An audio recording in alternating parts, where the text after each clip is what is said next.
Mi nombre es Julie Romero y junto con mis compañeros María Jesús Santoyos, Ana María Camino y Alonso López les hablaremos del cognoscitivismo.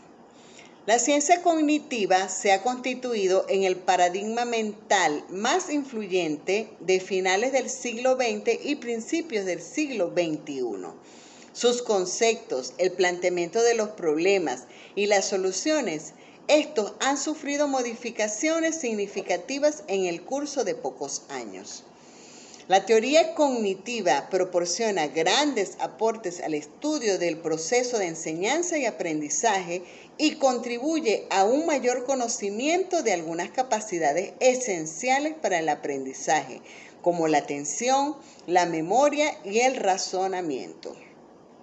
Según la teoría cognitiva, aprender constituye la síntesis de la forma y el contenido recibido por las percepciones, las cuales actúan en forma relativa y personal en cada individuo. El cognitivismo tiene sus raíces históricas en Inglaterra hacia los años 30, cuando se inician los estudios sobre la percepción, el pensamiento y otros procesos cognitivos. Su desarrollo se produce entre 1950 y 1960. Su influencia es muy significativa en los años 70. Ha realizado aportes relevantes al desarrollo de la psicología. Todas las ideas fueron aportadas y enriquecidas por diferentes investigadores y teóricos que han influido en la conformación de este paradigma. Algunos de ellos son Piaget y la psicología genética, Ausubel y el aprendizaje significativo, la teoría de la Gestalt, Brunner y el aprendizaje por el descubrimiento y las aportaciones de Vygotsky sobre la socialización en los procesos cognitivos superiores y la importancia de la zona de desarrollo. El cognitivismo es una corriente de la psicología que se especializa en el estudio de la cognición, los procesos de la mente relacionados con el conocimiento. Es una teoría psicológica cuyo objeto del estudio es cómo la mente interpreta, procesa y almacena la información en la memoria. Dicho de otro modo, se interesa por la forma en que la mente humana piensa y aprende. Entre las diferencias que existen entre el cognitivismo, el conductismo y el constructivismo, se pueden relacionar 5 aspectos a saber. Tenemos las características. En cuanto a las características, el cognitivismo concibe que los aprendizajes y conocimientos se originan de la experiencia que cada uno desarrolló en su entorno. En cambio, el conductismo estudia de forma objetiva la conducta que se desarrolla en las personas. El constructivismo intenta explicar la naturaleza de los conocimientos humanos. En cuanto a los objetivos formativos, tenemos que el cognitivismo, el alumno estimula la estrategia de aprendizaje. En el conductismo se realiza estímulos apropiados para lograr respuestas óptimas. Y en el constructivismo, los aprendizajes forman parte de un proceso participativo entre estudiante y el docente. Entre las funciones de los estudiantes en el cognitivismo, el alumno participa en el proceso de enseñanza-aprendizaje. En el conductismo, el estudiante es obediente a los procesos educativos. Y en el constructivismo, el estudiante es responsable en la generación de conocimientos en el proceso de enseñanza-aprendizaje. En cuanto a la función de los docentes, en el cognitivismo, el docente adapta las estrategias de enseñanza-aprendizaje. En el conductismo, el docente diseña y controla los estímulos. Y en el constructivismo, el docente es tutor en el proceso de enseñanza-aprendizaje. Y por último, en cuanto a los criterios de evaluación, tenemos que en el cognitivismo, la evaluación es centralizada en los procesos. En el conductismo, la evaluación es cuantitativa y en el constructivismo, la evaluación es permanente. Gracias. Teorías del aprendizaje. La primera teoría del aprendizaje que estudiaremos es la teoría del desarrollo cognitivo de Jean Piaget.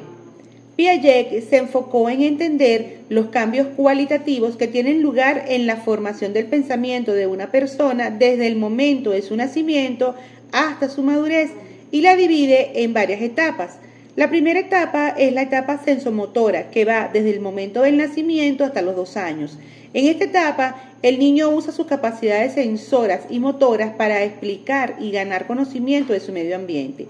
La segunda etapa, llamada preoperacional, comprende de los 2 a los 7 años y es la etapa en la cual el niño comienza a usar símbolos y responde a los objetos y a los eventos de acuerdo a lo que él considera o le parece que es. La tercera etapa son las operaciones concretas que van de los 7 a los 11 años y es en la cual el niño empieza a pensar de forma lógica. Y por último, la etapa de operaciones formales que va a partir de los 11 años en adelante y es en la cual el niño empieza a pensar acerca del pensamiento y este pensamiento es sistemático y abstracto. Los mecanismos para el aprendizaje, según Piaget, son la asimilación, la acomodación y el equilibrio. La asimilación es adecuar una experiencia nueva en una estructura mental existente. La acomodación, por su parte, consiste en revisar un esquema mental preexistente a causa de una experiencia nueva. Y por último tenemos el equilibrio. El equilibrio existe cuando utilizamos un esquema mental disponible para resolver una exigencia del medio. Cuando se da un desequilibrio es cuando el individuo comienza a aprender. Los principios de Piaget en el aula escolar los resumimos de la siguiente forma. Primero, el rol del profesor es proveer al niño de un ambiente en el cual él pueda experimentar, es decir, que la investigación sea espontánea. Por su parte, los estudiantes deben tener la libertad para comprender y construir los significados a su propio ritmo mediante las experiencias desarrolladas individualmente. El aprendizaje para Piaget es un proceso activo en el cual se cometen errores y las soluciones serán encontradas. Es un proceso social entre los grupos colaborativos con la interacción de los pares en los escenarios más naturales posibles. La teoría sociocultural de Lev Vygotsky. Vygotsky afirma que el conocimiento no se construye de manera individual, sino con la interacción con otros. Los niños nacen con ciertas habilidades mentales que para Vygotsky son denominadas funciones mentales inferiores y al interactuar con otros individuos se convierten en funciones mentales superiores. Él afirma que el lenguaje es la herramienta más importante para el desarrollo porque permite al individuo interrelacionarse con el medio ambiente. Define la zona de desarrollo próximo como la brecha entre lo que el niño es capaz de hacer por sí solo y lo que puede hacer con ayuda. Para Vygotsky, las capacidades de solución de problemas son de 3 tipos. Primero, aquellas realizadas independientemente por el estudiante, aquellas que el estudiante no puede realizar aún con ayuda, y por último, aquellas que caen entre los 2 extremos anteriores, las cuales puede realizar con la ayuda de otros. El aprendizaje y el desarrollo es una actividad social y colaborativa que no pueden ser enseñada a nadie. Depende de cada estudiante construir su propia comprensión en su propia mente.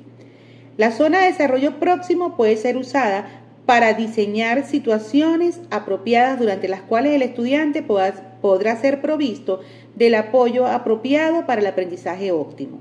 El aprendizaje debe tomar lugar en contextos significativos, es decir, en el contexto para el cual el conocimiento va a ser aplicado. Teoría cognitiva social de Albert Bandura. Los seres humanos aprenden a través de la observación, la imitación y el ejemplo de los demás. Su teoría tiende un puente entre las teorías conductuales y las cognitivas del aprendizaje, centrándose en la importancia de la atención del estudiante, en la memoria y en la motivación.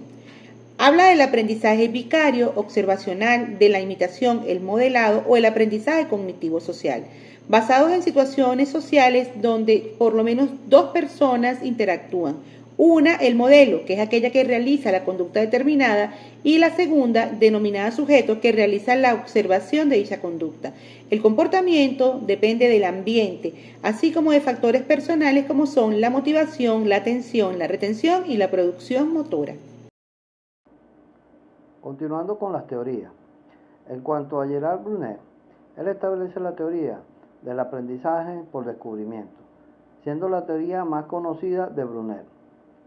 La teoría de aprendizaje de Brunet es un método de aprendizaje en el cual los alumnos descubren nuevos conocimientos de forma inductiva. El objetivo del aprendizaje por descubrimiento es que los alumnos lleguen a conocer cómo funcionan las cosas de un modo activo y constructivo. Su enfoque se dirige a establecer capacidades y habilidades para la expresión verbal y escrita, la imaginación, la representación mental, la solución de problemas y la flexibilización mental. Dentro de la propuesta elaborada por Brunet, se expone que el aprendizaje no debe limitarse a una memorización mecánica de información o de procedimientos, sino que debe conducir a los alumnos desarrollen su capacidad de resolver problemas y de pensar sobre las situaciones a que se enfrentan. Los beneficios más importantes del aprendizaje por descubrimiento es que sirve para superar las limitaciones del aprendizaje tradicional. Estimula a los alumnos a pensar por sí mismos, plantear hipótesis y tratar de confirmarla de forma sistemática. Además de potenciar las estrategias metacognitivas, es decir, se aprende a aprender, de fortalecer la autoestima y la seguridad y potenciar la solución creativa del problema. Ahora bien, esto también tiene sus desventajas. La más importante son las siguientes. Es de difícil uso en grupos grandes o de alumnos con dificultades de aprendizaje. Se necesita un gran uso de material para el desarrollo de las actividades y pueden provocar bloqueo en los alumnos que no son capaces de encontrar nuevas soluciones a los problemas. Y por supuesto que requiere de mucha atención de parte y dedicación de parte del profesor. En el caso de la teoría de David Auxenberg, el aprendizaje significativo, el cual se refiere a uno de los conceptos pilares del constructivismo.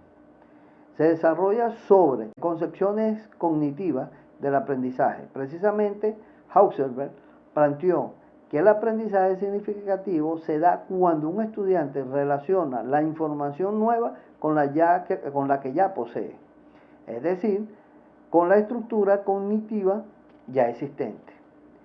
El individuo aprende mediante aprendizaje significativo, el cual se entiende por la incorporación de la nueva información a la estructura cognitiva del individuo.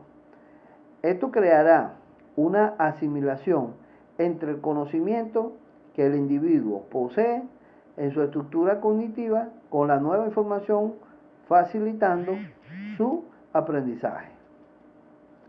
El conocimiento no se encuentra así de simple. En la estructura mental para esto existe un proceso que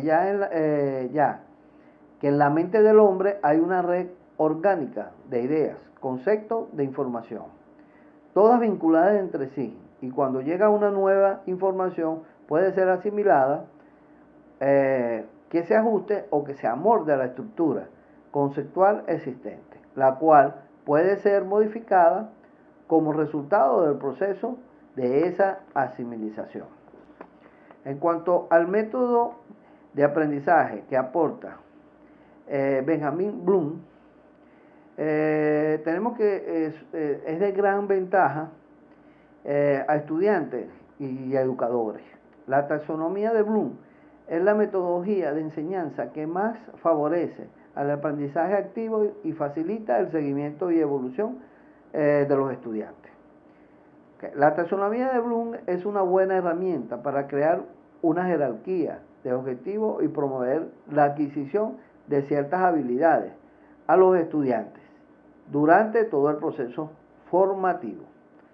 La taxonomía de Bloom es un marco referencial que se emplea los educadores para fijar una forma clara y concisa, los objetivos formativos que deben alcanzar los estudiantes y las habilidades que deben combinar para conseguir y dar por superada una etapa educativa. Esta metodología tiene 3 aspectos en los que el estudiante debe avanzar y debe demostrar su evolución, que son el ámbito cognitivo, el ámbito psicomotor y el ámbito afectivo. Hola, mi nombre es María Jesús Santoyo y a continuación les presentaré un caso para mejor comprensión del cognoscitivismo. Esta es la historia de ENMA, un estudio de caso sobre el desarrollo de la resolución de problemas desde los 8 meses a los 2 años de edad, llevado a cabo por Shirley Lee de la Universidad de Auckland en 2012. La recogida de datos se realizó durante un periodo de 18 meses de la vida de una niña, entre los 8 meses y 2 años de edad. Sin embargo, yo les narraré lo acontecido a la edad de 8 meses. La niña Emma es hija única de una familia en la que el padre es trabajador autónomo y la madre trabaja en casa. Se emplearon 2 métodos, el de observación y el de resultados y discusión. Así que el siguiente relato es una síntesis de las observaciones y el análisis del desarrollo de la resolución de problemas de Emma con tan solo 8 meses de edad. De acuerdo con la autora, estas notas fueron tomadas sobre la marcha. En esta situación, Emma tenía interés en la exploración de su entorno inmediato y consiguió manipular objetos con su cuerpo. Ella fue capaz de quitar de en medio objetos que no quería para poder alcanzar los que deseaba. Y parecía tener interés en objetos que encajaban o formaban un conjunto. En este caso eran 3 piezas de un rompecabezas. Emma estaba claramente en la etapa sensomotora del desarrollo. Esto lo reconocemos en la teoría de Piaget. Como mostraba la exploración de los objetos que elegía con la boca y con las manos, percibiendo los atributos de cada uno de ellos. Y parecía decidir que las piezas del rompecabezas de madera debían ir juntas. Podía resolver los problemas a medida que se los encontraba mediante la manipulación de objetos, a través de las maniobras que hacía con todo su cuerpo para retirar los objetos que no quería, accediendo a los que deseaba como una resolutora natural de problemas. Esto lo vemos en la teoría de Bronner.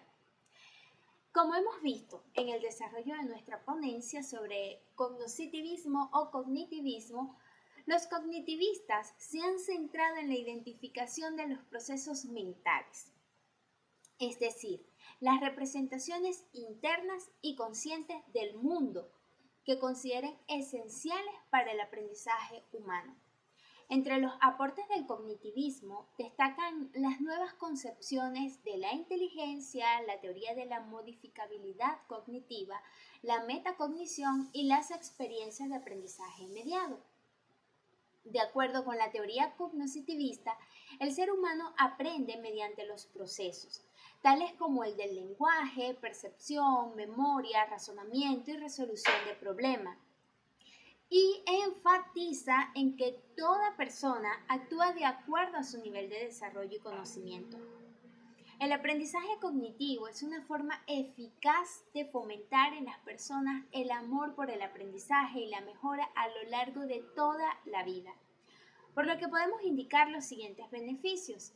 Mejora la comprensión, ya que en el aprendizaje cognitivo las personas aprenden haciendo. Mejora la capacidad de resolución de problemas, aumenta la confianza y esto se debe a que fomenta las habilidades de resolución de conflictos y facilita el aprendizaje de cosas nuevas en un periodo corto. Fomenta el aprendizaje continuo, ya que ayuda a fusionar la información antigua y la nueva y a aplicar ambas de forma eficaz.